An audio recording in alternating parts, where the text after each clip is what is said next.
Sebuah peristiwa di Kabupaten Tuban, Jawa Timur, viral di media sosial. Dalam video tersebut memperlihatkan aksi seorang sopir mobil Toyota Innova yang diduga menghalangi laju ambulans pembawa pasien kritis di Kabupaten Tuban, Jawa Timur. Video tersebut diunggah oleh akun Facebook bernama Norwansyah Trisatrio.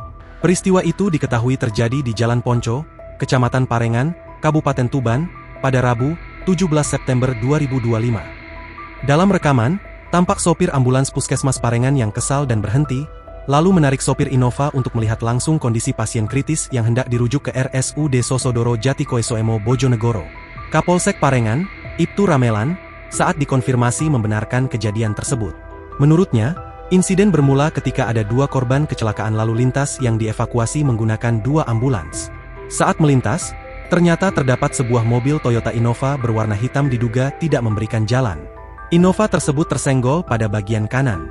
Karena kondisi emergency, ambulans tetap melanjutkan perjalanan. Namun, sopir Innova tidak terima dan terus mengejar ambulans.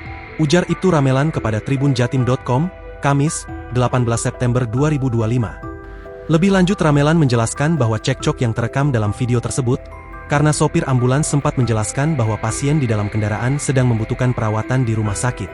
Sopir ambulans pun menyampaikan kepada Hendrik, 39, warga Desa Seranak, Kecamatan Trucuk, Bojonegoro yang merupakan sopir mobil Innova, bahwa ia bersedia bertanggung jawab atas insiden senggolan mobil tersebut. Namun, setelah pasien mendapatkan perawatan dari rumah sakit, saat ditunggu hingga malam, sopir Toyota Innova tak kunjung datang. Hingga akhirnya, pada hari ini Kamis, 18 September 2025, kedua belah pihak dipertemukan dan dimediasi oleh kepolisian.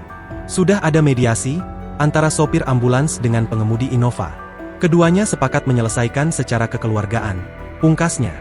Download Tribun X sekarang, menghadirkan lokal menjadi Indonesia.